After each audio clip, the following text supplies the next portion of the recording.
Vamos a hablar de incapacidades laborales. ¿Qué es? ¿Qué requisitos necesitáis? ¿Quién puede acceder? ¿Cuánto cobraríais?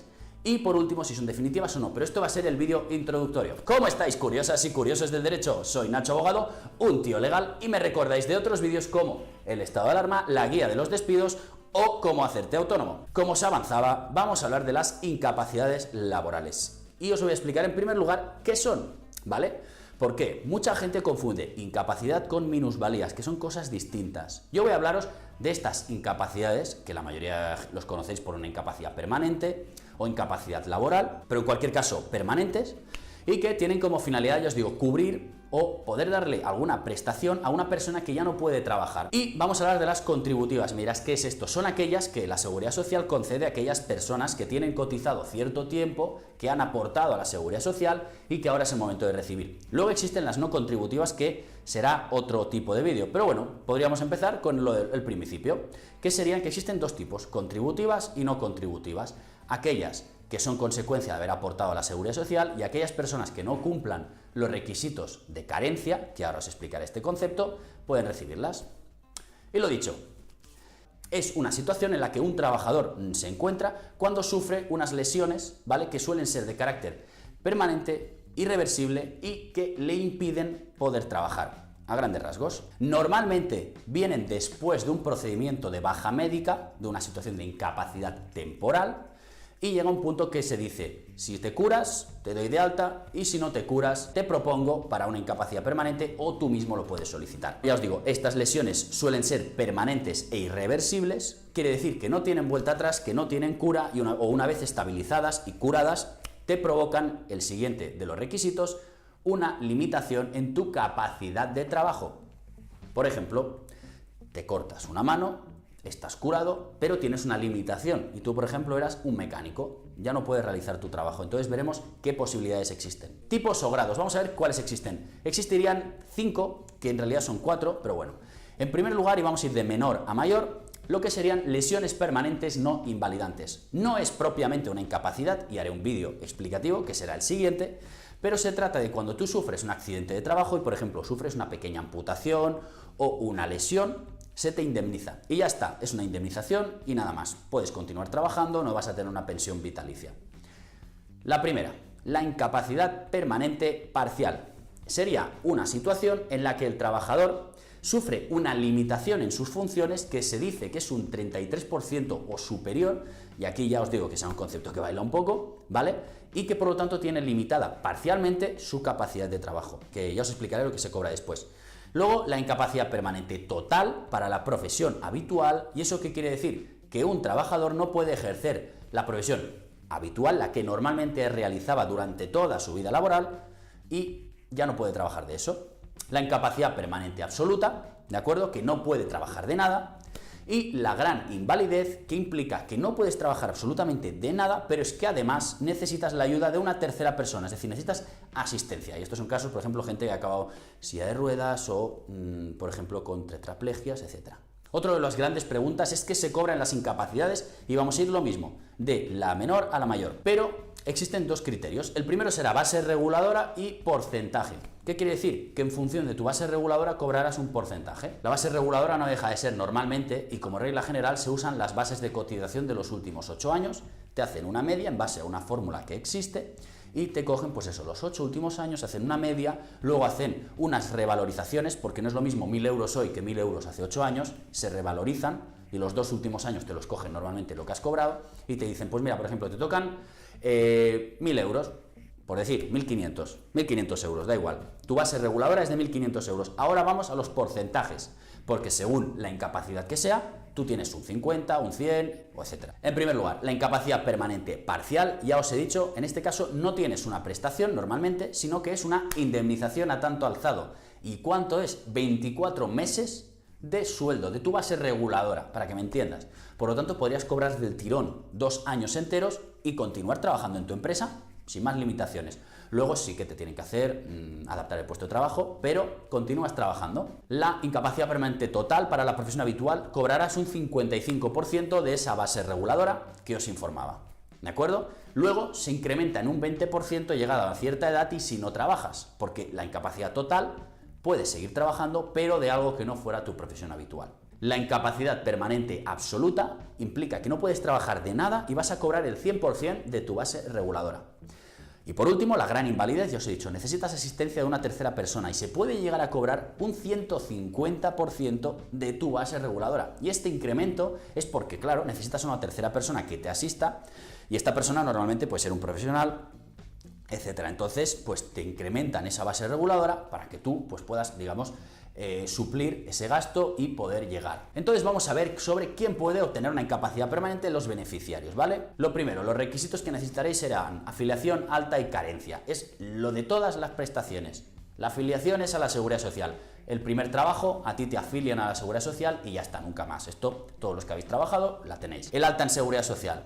No es la situación de alta, como entendéis a lo mejor de alta médica, me dirás, ostras, si estoy de baja médica. Tú estás de baja médica, pero a efectos legales estás en situación de alta.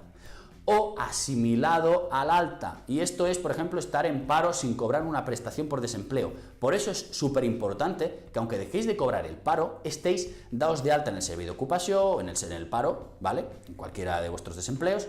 ¿Para qué? Para que estéis en una situación asimilada al alta, porque si no os pueden denegar incluso la incapacidad permanente. Tendréis derechos, pero os dirán, no os la damos porque no estabais en alta. Y por último, carencia. ¿Y qué es la carencia? Las prestaciones contributivas exigen que tú hayas aportado a la Seguridad Social X tiempo. Entonces, existe una regla general que tú tienes que aportar un mínimo para recibir. La carencia, ¿cuánto has de cotizar? Porque a lo mejor os preguntáis, ostras, ¿cuánto se pide normalmente o por regla general, ¿vale?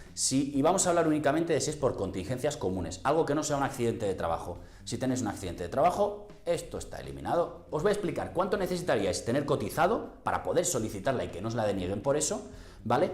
Y lo que se llama la carencia general y la específica. Y dirás, ¿qué es esto? Pues si te piden, para que me entiendas, 10 años, de estos 10 años, a veces te dicen, los últimos 2, o sea, 2 años de estos 10, tienen que haber sido dentro de tus últimos 10 años de trabajo. Por ejemplo, hoy estamos en 2020, te piden 10 años de cotización, pero te dicen, tienes que haber trabajado 2 años desde el 2010 al 2020. Si cumples con eso, cumples la carencia general, es decir, tener 10 años cotizados, y la específica es que 2 años estén comprendidos dentro de estos últimos 10 años, entre el 2010 y 2020. Y ahora vamos, carencias. Si tienes menos de 31 años o si tienes más de 31. Y lo tengo aquí apuntado porque os digo, a veces es un poco lioso.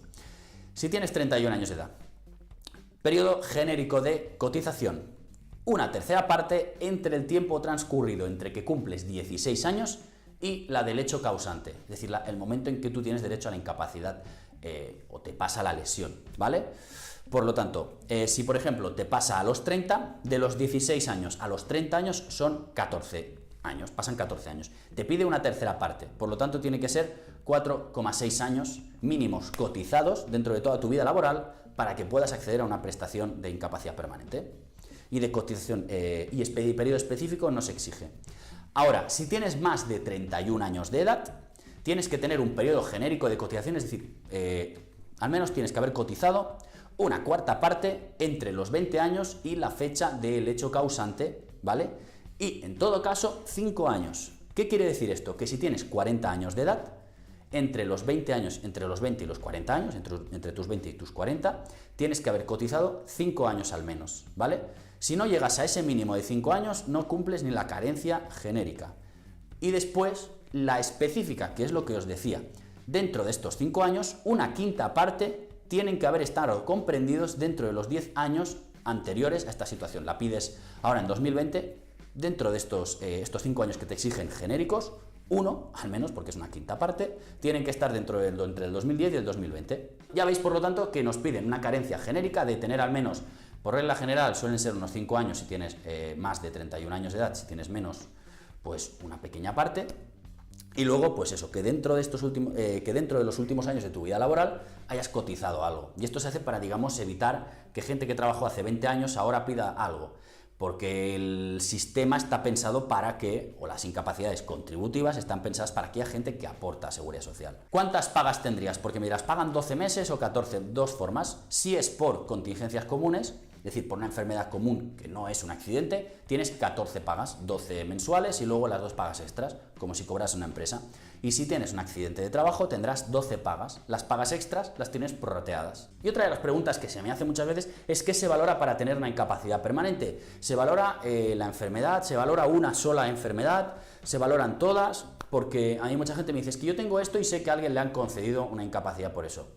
Mirad, aquí está la complejidad de las incapacidades, porque se valora todo. Para empezar, todas las patologías que tengas, y no solo una, y es mentira, o casi es mentira, podríamos decir, que porque tengas una enfermedad te vayan a conceder una incapacidad permanente. No, te conceden una incapacidad por todo tu cuadro patológico, es decir, todas las enfermedades que tengas, porque a veces, digamos, no es que se complementen, pero tienen repercusión la una en la otra. Luego, tu trabajo, el trabajo que desarrolles, si eras mecánico, si eras albañil o si eres oficinista, eso importa mucho. Y después, lo que se llama la capacidad residual de trabajo.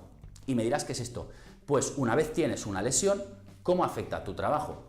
O para que me entendáis, sois albañiles, que es un trabajo muy manual y me gusta hacerlo muy expreso, y pierdes una mano.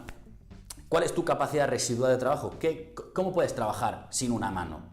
Puedes trabajar con una, pero para empezar sería, digamos, una forma desproporcionada de hacer tu trabajo o de unas condiciones, digamos, ni dignas, ¿vale? Los jueces también entienden que el trabajo se tiene que hacer de una forma digna y que no suponga un sobreesfuerzo. Es decir, no pedirle a una persona que con una sola mano esté trabajando poniendo tochanas, poniendo la mezcla, cogiendo capazos, etcétera, etcétera. Es decir, esa situación no. Entonces, a esa persona le queda una limitación en su trabajo habitual y no puede ejercerlo.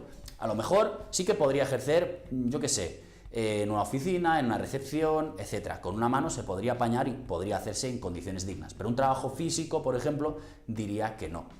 Entonces esta persona, valorando el cuadro patológico, las lesiones que tiene, su trabajo y cómo le afectan estas lesiones a su trabajo, se determina si puedes trabajar en algún trabajo, en todos o en el tuyo solo. También es verdad que hay algunas excepciones en que la Seguridad Social en ciertas enfermedades te reconoce directamente esa incapacidad permanente durante un tiempo, ¿vale? Pues yo qué sé, casos de cánceres o algunas patologías psiquiátricas, ¿vale? En el que tú tienes un indicador y te dicen, oye, esta persona de momento no puede trabajar y la excluyo del mercado laboral. Entonces también es verdad que te la dan en ciertos casos muy puntuales directamente. Pero es casos puntuales. La regla general es que no es solo una enfermedad. Entonces, ¿las incapacidades son permanentes para siempre? Pues no, se pueden revisar. El INS, y de hecho van revisando muchas. Cada X tiempo pueden revisarte, pueden llamarte, oye, si has mejorado, si has empeorado, incluso, y puedes pasar normalmente de una más alta, puedes pasar a una baja y viceversa. Puede ser que tengas una incapacidad que puedas trabajar de algo y de repente ya no, y entonces te den la máxima. Así que estas cosas pueden variar, y sobre todo en estos años de crisis hemos visto casos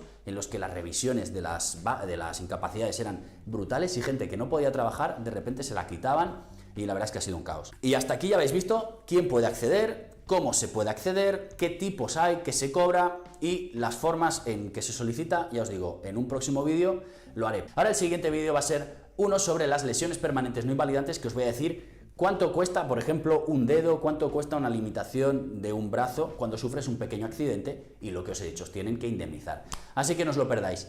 Si os ha gustado el vídeo, dadle un like, suscribiros al canal y nos vemos en próximos vídeos.